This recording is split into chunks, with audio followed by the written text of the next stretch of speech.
Ya, shalom suami istri yang dikasihi Tuhan. Pada episode kali ini kita khusus spesial belajar tentang GD. Apa itu GD? Yaitu GD atau Grey Divorce, yaitu kasus-kasus perceraian yang terjadi di usia senja. Mengapa akhir-akhir ini angkanya meningkat? Bagaimana bisa kejadiannya meningkat? Nah, saat honeymoon yang kedua, saat seperti inilah kita perlu mengkhususkan diri bersama dengan pasangan untuk membahas apa saja yang perlu kita ungkap dalam hati kita supaya kemungkinan-kemungkinan terjadinya grey divorce itu tidak terjadi dalam diri kita. Jika ada nanti tantangan untuk saudara bersaksi atau punya pendapat-pendapat sesuai dengan episode kali ini, silakan ditulis di kolom komentar. Karena betapa bahayanya proses-proses yang menghantar beberapa rumah tangga untuk mengalami GD atau Grey Divorce, dan angka menurut survei-survei itu semakin meningkat. Jadi betapa kita perlu sekali mempelajari GD atau GD atau Grey Divorce. Yuk kita mulai. Mengapa Grey Divorce angkanya meningkat? Suatu tendensi yang muncul diawali dari tengah-tengah masa pandemi sampai pandemi melandai dan menjelang era new normal, yaitu meningkatnya kejadian-kejadian perceraian di usia yang cukup lanjut. Sebutan GD atau GD ini adalah kejadian perceraian setelah sekian puluh tahun menikah, setelah rambut masing-masing beruban, ya, setelah rambut sudah berwarna grey atau abu-abu, maka disebut sebagai perceraian yang kelabu. Nanti kita akan sanggup menghindari terjadinya kejadian GD ini dalam pernikahan kita. Dari sekian problem yang pernah dipecahkan oleh Tuhan Yesus di masa pelayanannya, terutama khusus tentang masa-masa krisis dalam pernikahan. Karena semula Yesus menciptakan mukjizat yang pertama di tengah pernikahan, dan banyak sekali kasus-kasus yang menjurus kepada hilangnya keharmonisan dalam pernikahan melalui peristiwa-peristiwa perzinahan yang dihadapkan kepada Yesus, dan bagaimana kita menyikapinya sehingga hari ini kita bisa terbebas dari GD. Dari sejak awal memang kita harus memaklumi bahwa ada perbedaan pengertian tentang pernikahan, baik itu bagi pria maupun wanita pada umumnya, tentang makna menikah. Perbedaan pengertian yang sering mengikis kebahagiaan dalam keluarga, sehingga dalam jangka panjang dapat berpotensi merenggangkan ikatan pernikahan dan memicu terjadinya Grey Divorce. Seorang pria pada umumnya menganggap bahwa pernikahan adalah suatu awal, sebagai garis start. Hari pernikahan bukannya tidak penting, tetapi ada yang lebih penting, yaitu setelah menikah akan ada kewajiban untuk harus begini dan harus begitu. Menikah berarti mendapatkan tanggung jawab yang baru. Sebab itu sejak awal sudah banyak para pria yang parno, ya, para pria mulai khawatir, ingin cinta dan kecantikan serta pola belanja istrinya tidak berubah. Pria berpotensi takut ketahuan sesuatu atau beberapa hal yang harus dan tidak boleh lagi dilakukan, sehingga tingkat stres semakin tinggi semakin mendekati hari pernikahan. Nah, sedangkan bagi seorang wanita pada umumnya menganggap bahwa pernikahan adalah akhir dari perjuangan yang panjang. Pernikahan sebagai garis finish, jadi sangat berbeda dengan pria, ya. Pria pernikahan sebagai suatu awalan, sebagai garis start, sedangkan wanita sebagian besar menganggap bahwa pernikahan adalah sebagai garis akhir, garis finish, dan mereka sering mengingat masa-masa pernikahan yang tinggal sedikit hari lagi dengan bernafas panjang, lega, berkata, akhirnya aku menikah juga. Wanita menganggap betapa penting hari pernikahan yang spesial. Dan setelah hari H, udahlah, gak usah dipikirin karena sudah mendapat pemimpin yang baru. Wanita menginginkan adanya perubahan-perubahan dari beberapa sifat suami. Merasa saatnya berbagi, saya bisa saatnya merealisasikan mimpi dari hari ke hari setelah pernikahan nanti. Lihatlah aku nanti guys setelah ini. Wah, seolah-olah masa pernikahan itu benar-benar memulai sesuatu yang baru. Pendapat sebagian besar pria dan wanita tentang makna pernikahan tersebut tidak seluruhnya benar dan juga tidak seluruhnya salah. Menurut seorang konselor pernikahan bernama Douglas Weiss mengatakan bahwa pernikahan adalah sebuah perjalanan dan seorang suami dan seorang istri tentunya harus sama-sama mengetahui bahwa sebuah perjalanan tentu terdapat belokan, kelokan, atau tanjakan, atau jalan yang menurun, bahkan kadang ada kemacetan, sehingga tidak semua keluarga secara otomatis dapat menikmati keindahan dalam perjalanan pernikahan. Karena banyak dari mereka yang tidak fokus pada visi penyediaan pada Tuhan. Mereka mungkin teralihkan dengan keadaan lalu lintas yang seringkali membuat mereka uring-uringan atau berpura-pura tidak menghadapi persoalan padahal sebetulnya sedang memendam persoalan dalam pernikahan mereka. Seorang bernama Vansel Hafner pernah berkata bahwa iblis tidak melawan agama, dia lebih pintar dari itu.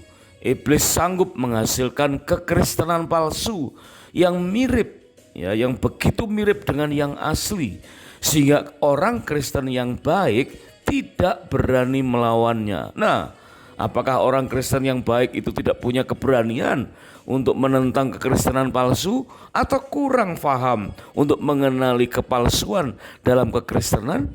Nah, seringkali demikianlah keadaan sebuah pernikahan. Kita sulit melihat keharmonisan yang asli dan yang palsu.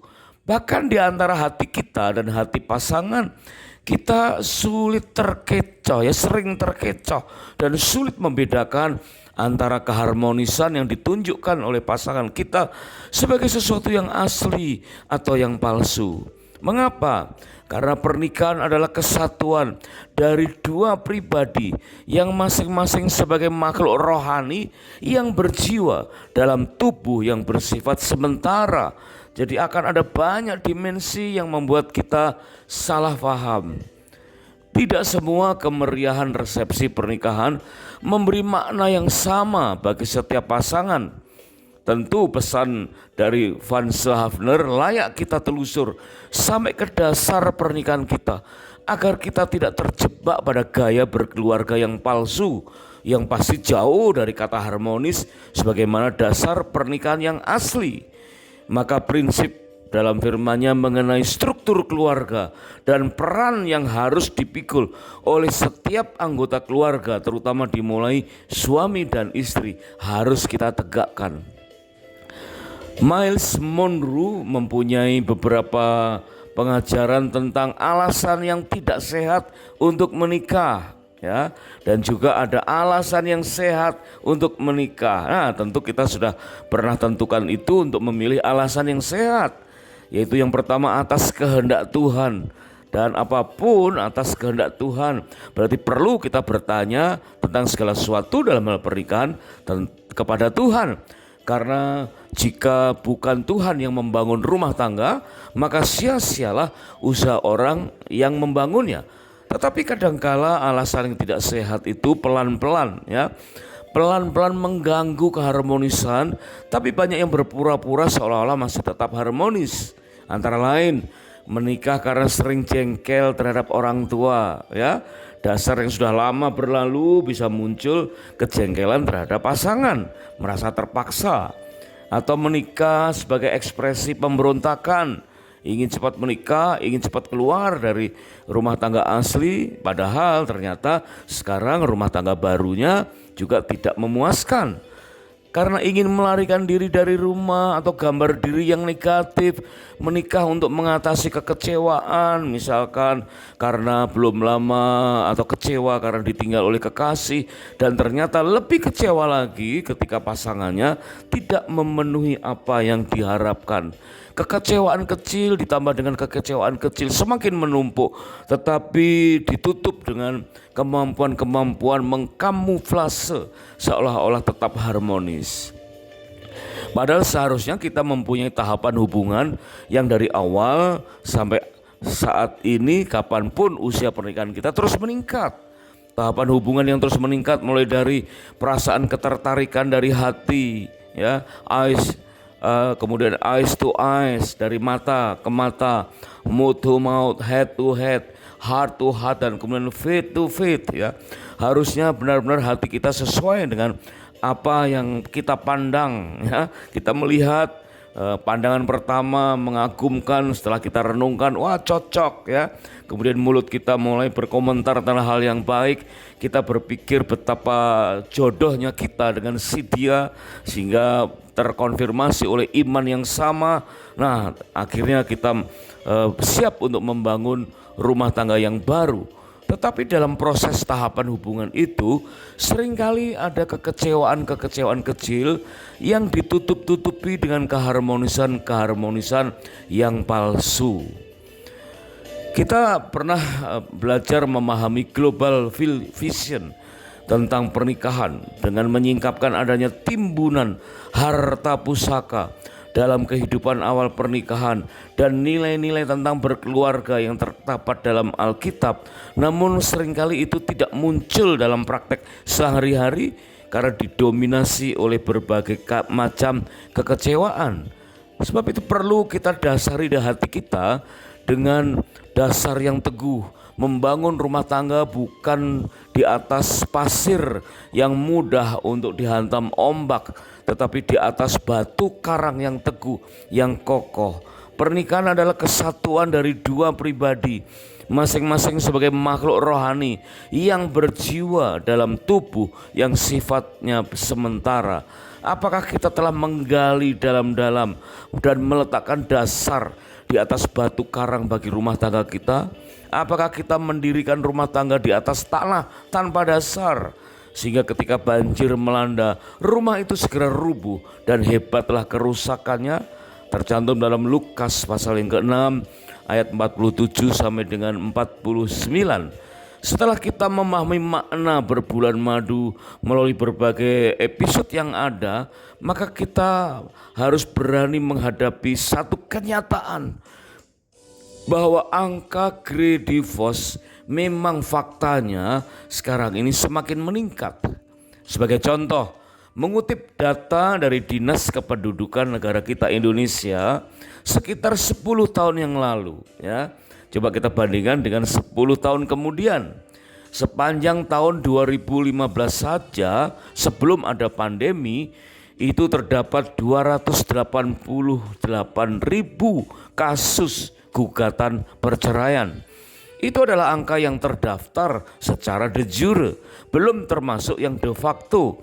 Dan dari sejumlah kasus yang tersebut, ada 25.000 kasus diantaranya terjadi karena adanya pihak ketiga. Boleh kita bilang unsur pihak ketiga ini cukup banyak, ya. Tapi jika dibandingkan unsur lain selain pihak ketiga juga lebih banyak lagi. Artinya faktor dari masing-masing suami dan masing-masing istri itu juga tetap punya peranan selain pihak ketiga. Nah, sementara ini kita mengenal adanya istilah grey divorce hanya sekedar kita pernah dengar, ya. Padahal itu adalah perceraian yang real yang terjadi setelah sekian puluh tahun pernikahan. Keadaan ini sangat memprihatinkan, apalagi setelah pandemi, melewati masa-masa new normal, mengalami peningkatan semakin tajam. Bahkan perceraian terjadi di atas usia 50 tahun bahkan lebih. Bukan karena kematian, bercerai hidup. Serasa kita kesulitan untuk mendapatkan teladan dalam keutuhan berumah tangga di lingkungan terdekat kita. Banyak hubungan yang bagaikan mengandung sebuah celah kecil di dalam strukturnya, dan itu tidak bisa kita lihat pada awalnya, tetapi pada akhirnya hubungan akan mencapai kerusakan kritis dan mengakibatkan kehancuran. Apapun alasannya, keadaan ini menempati perhatian yang serius dalam merobek keharmonisan berumah tangga yang berpura-pura.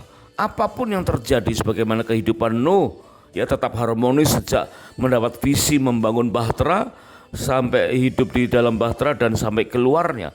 Dalam segmen waktu kehidupan Nuh, kita bisa ambil pelajaran tentang keharmonisan di tempat yang tidak semestinya, di bahtera yang pengap, jorok, kotor, berbau, ya, tapi tetap mereka keluar bersama-sama dengan seluruh keluarganya.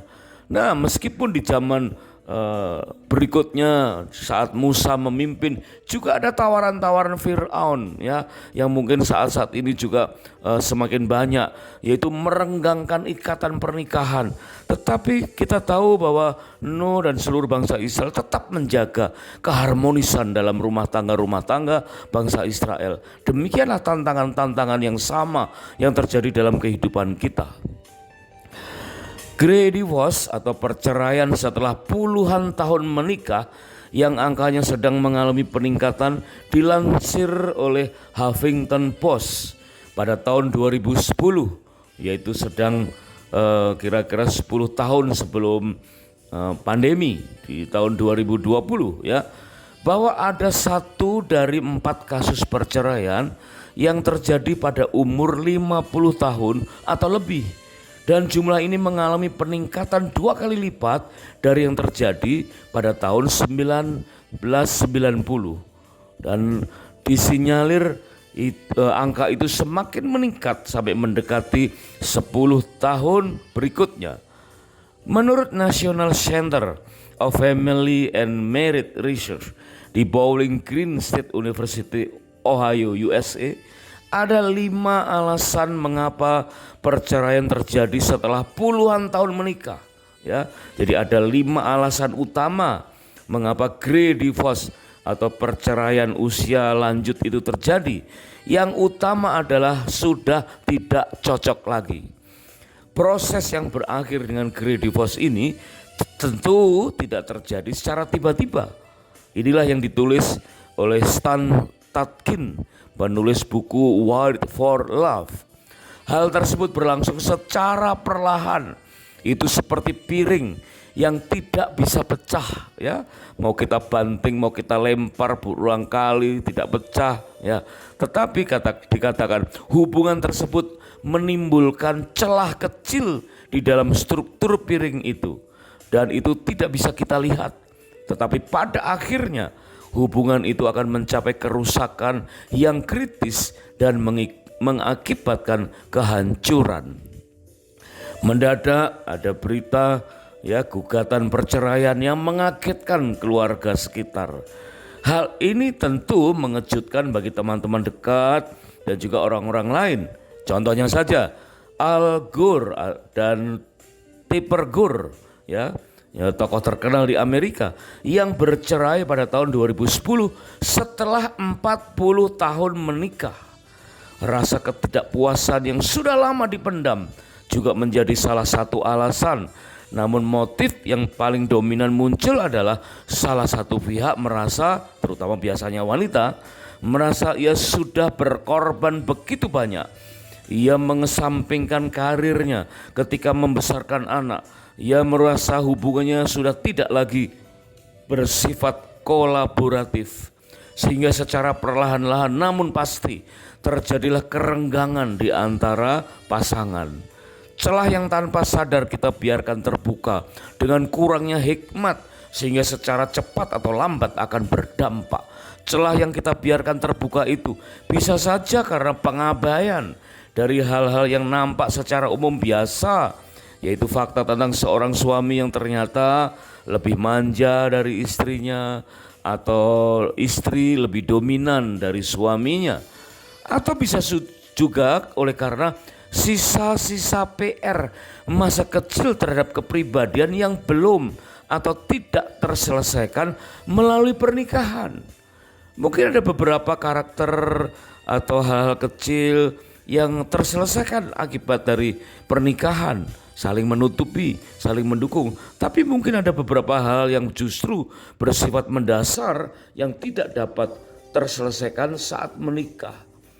Untuk menghindarkan diri dari kesulitan menyelesaikan sisa PR masa kecil, kita perlu ekstra waspada bahkan sejak masa remaja. Contohnya saja penelitian tentang prevalensi GDY, ya. Hanya 1,8% dalam 1 tahun berselang prevalensinya meningkat 500%. Ini menurut jurnal American Academy of Pediatrics tahun 2021. Ya, gejala-gejala kelainan kepribadian ini tanpa disadari ya tetap ada meskipun setelah menikah. Betapa pentingnya unsur spiritualitas dalam berumah tangga, sebab berbagailah orang yang takut akan Tuhan, yang sangat suka kepada segala perintahnya. Anak cucunya akan perkasa di bumi, angkatan orang benar akan diberkati. Amin. Mazmur 112 ayat 1 dan 2. Spirituality the way individual seek ultimate meaning, purpose, connection, value, or transcendence. Betapa pentingnya spiritualitas sebagai cara individu untuk mencari makna, tujuan hidup, hubungan, nilai atau transendensi tertinggi. Nah, ada berita lain yang sudah lama beredar terjadi di luar negeri, terutama di Amerika, ya. Seolah-olah di zaman pemerintahan Obama dengan dilegalkan pernikahan sejenis, wah itu mengakibatkan goncangan dalam kesatuan pernikahan. Padahal hal seperti itu di Amerika sudah lama terjadi. Kejadian tahun 1980 diberitakan adanya keuskupan G pertama di Amerika dengan diadakannya upacara pentahbisan seorang uskup yang bernama Uskup Gene Robinson. Ya, jadi bukan karena akibat Barack Obama, ya, tetapi memang sejak dahulu sudah ada pentahbisan uskup G yang pertama, ya, bernama Gene Robinson. Ini sangat aneh karena Gene waktu pelantikan didampingi oleh kekasihnya yang bernama Mark, yaitu seorang pria. Lebih aneh lagi, di balkon atas ikut menyaksikan pentahbisan itu seorang mantan istri Gene dan 2 anak Gene Robinson. Berarti dapat disimpulkan bahwa sesungguhnya Gene Robinson adalah seseorang yang dahulunya normal karena beristri dan bahkan mempunyai 2 orang anak. Pertanyaannya, mengapa akhirnya Gene Robinson menjadi seorang gay, ya, dan berpacaran dengan Mark yang juga seorang pria, dan akhirnya mereka dilantik, ya, menjadi uskup yang pertama. Pertanyaannya, mengapa akhirnya Gene menjadi seorang gay? Berarti ada sesuatu yang terjadi dalam diri Gene Robinson dalam pernikahan dengan istrinya, atau adanya anomali dalam pola asuh sejak anak-anak yang belum terselesaikan melalui pernikahan. Atau bisa saja setelah menikah banyak dari kita, ya, hilangnya unsur I atau intimisi. Ya, kita tahu bahwa unsur I adalah bagian dari unsur komitmen, ya, kemudian passion, dan kemudian intimisi. Ada segitiga, ya, ada segitiga di mana yang paling bawah adalah komitmen. Pernikahan itu didasarkan oleh ikrar, ikat janji, komitmen hidup dan sampai dengan meninggal, ya. Tetapi dipengaruhi oleh sisi yang lain, yaitu passion dan intimisi. Nah, akibatnya banyak orang karena sudah tidak intim lagi, akibatnya bercerai secara de facto, belum secara de jure, masih seatap namun pisah hati. Ya, disitulah dikatakan terjadi divide et impera et home. Bagaimana nasihat firman Tuhan tentang hal ini? Tentu prinsip-prinsip of merit dalam 1 Korintus 7 ayat 1-5 perlu kita ikuti. Tuhan mengingatkan, ya, mengingat bahaya percabulan. Ini firman Tuhan berkata demikian, baiklah setiap laki-laki mempunyai istrinya sendiri dan setiap perempuan mempunyai suaminya sendiri. Hendaklah suami memenuhi kewajibannya terhadap istrinya, demikian pula istrinya terhadap suaminya. Nah, perhatikan, janganlah kamu saling menjauhi. Nah, berarti ini menolak renggangnya intimisi supaya menjaga tetap passion dan kekuatan dari komitmen, ya. Janganlah kamu saling menjauhi kecuali dengan persetujuan bersama untuk sementara waktu supaya kamu mendapat kesempatan untuk berdoa. Nah, ternyata saling menjauhi itu diizinkan oleh firman Tuhan, tetapi ada batasannya, yaitu sementara waktu. Tujuannya untuk apa sementara waktu? Untuk berdoa. Kemudian firman Tuhan mengatakan, sesudah itu hendaklah kamu kembali hidup bersama-sama supaya iblis jangan menggodai kamu karena kamu tidak tahan bertarak.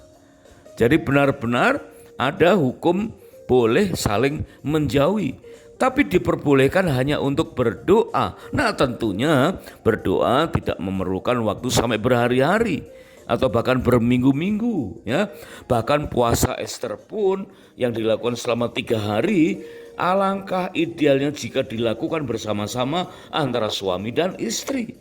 Jadi tidak ada alasan sebetulnya untuk berpisah, karena berdoa itu pun bisa bersama-sama, ya, atau saat teduh secara pribadi yang waktunya tentu tidak akan mengurangi intimisi.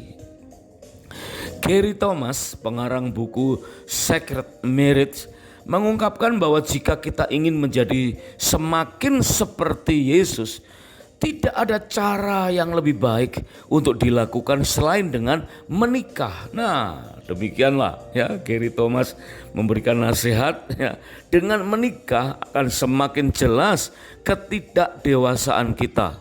Karena besi menajamkan besi, manusia menajamkan sesamanya. Suami dan istri saling menajamkan, dan itu alangkah indahnya terjadi dalam sebuah pernikahan yang sehat dan harmonis. Menikah akan memaksa kita untuk menghadapi beberapa sifat yang tidak akan pernah kita hadapi jika tidak menikah. Menikah akan membongkar ketidakdewasaan kita. Nah, data dari Dinas Kependudukan negara kita Indonesia tentang gugatan perceraian, data tentang Kredivoce yang ada di data-data di luar negeri menggambarkan betapa kita perlu waspada. Karena peningkatan perceraian itu meningkat antara 10 sampai 15% setiap tahun. Jadi berapa angka yang aktual saat ini sangat-sangat memprihatinkan. Kalau kita lihat perbandingan penyebabnya, ya, dari sekitar 152.575 kasus yang terdata dalam skala yang sempit dari Dirjen Batlak Mahkamah Agung RI, dikatakan yang terdampak perceraian karena dampak uang dan persoalan perekonomian itu sekitar 105.264 kasus. Menyusul alasan karena ditinggalkan oleh pasangan sejak lama, ya, tanpa alasan atau tidak pamit 70.900 kasus. Alasan lain KDRT 8.400 kasus, pasangan dihukum penjara 4.800 kasus, kebiasaan buruk yaitu mabuk 4.200 kasus, berjudi 2.100 kasus, berzina 1.896 kasus, dipoligami dan tidak terima minta cerai 1.657 kasus, murtad atau pindah agama 600 kasus, dan alasan-alasan lain. Maka perhatikan, krisis bisa terjadi sejak masa berpacaran karena belum selesainya PR masa lalu, dan juga krisis bisa terjadi waktu masa pesta pernikahan. Karena pesta pernikahan jika timbul krisis dapat mendorong dosa perceraian. Maka Tuhan Yesus datang di pernikahan di Kana yang hampir mengalami krisis. Maka terjadilah mukjizat Kana yang menghapus alasan perceraian. Demikianlah mereka bukan lagi dua, melainkan satu. Itulah pernikahan yang sehat. Karena itu apa yang telah dipersatukan Allah tidak boleh diceraikan oleh manusia. Namun karena ada perasaan dominasi di dalam hati para pria Yahudi, maka akibatnya mendorong kecenderungan untuk arogan. Suami Yahudi merasa telah memenuhi kewajiban resepsi, ya 7 hari 7 malam dengan biaya penuh dari pihak suami, mendorong arogansi dan tega menceraikan istrinya dengan berbagai alasan. Nah, hari ini kita belajar bahwa menolak mengampuni pertobatan dari dosa perzinahan dan memilih bercerai sejatinya sedang melakukan dosa berganda atau multiple sin. Kita ingat great divorce sesuatu yang faktanya semakin meningkat, tapi kita bisa menghindarinya. Ya, karena kita tahu ada 5 alasan tadi bahwa dikatakan oleh Stan Stakin bahwa hal demikian tidak boleh terjadi karena terjadinya secara pelan-pelan, dan alasan lain benar-benar kita harus dapat kita kendalikan. Jangan heran jika ada sepasang suami istri yaitu Bill Gates dan Melinda Gates, ya, mereka juga bercerai setelah menjalani pernikahan selama 27 tahun. Bill dan Melinda Gates mengumumkan perceraian mereka, dan sebagai big tech boss, kehidupan mereka menjadi panutan para digital native. Berarti ada kemungkinan banyak yang menirunya. Ini sesuatu yang perlu kita hindari, ya. Fahamilah adanya faktor-faktor tentang timbulnya meskipun pelan-pelan unsur yang menyebabkan great divorce, sehingga bukan hanya perbedaan di masa lalu yang perlu kita waspadai, tapi perubahan masa kini juga berpotensi mendorong dosa perceraian. Ingatlah di dalam Kejadian pasal 3 ayat yang ke-21, Tuhan melabas mengenakan pakaian pengantin bagi Adam dan Hawa untuk memulihkan pernikahan mereka. Sehingga Ulangan 24 ayat yang kelima dikatakan perlunya, pentingnya honeymoon, bahkan disebutkan selama 1 tahun lamanya untuk saling menyukakan hati pasangan. Biarlah kita saling terbuka, berkesempatan menguliti kelemahan dalam berumah tangga, kelalaian pola bergereja sebagai keluarga rohani, dan menegur kesalahan di dunia kerja. Benar-benar kita perlu mengadakan honeymoon yang kedua sebagai sarana untuk melakukan introspeksi dan rela belajar dari kesalahan. Terima kasih sudah menyimak. Kami sangat bersuka cita jika episode ini dapat menjadi berkat. Dan terima kasih jika berkenan untuk subscribe atau like, dan silakan di-share ke pasangan yang lain. Jika ada kesaksian atau pertanyaan atau masukan, silakan ditulis di kolom komentar supaya menjadi berkat buat kita semua. Sampai jumpa pada episode berikutnya, dan kiranya Tuhan memberkati pernikahan dan rumah tangga kita dengan berlimpah-limpah-limpah. God bless.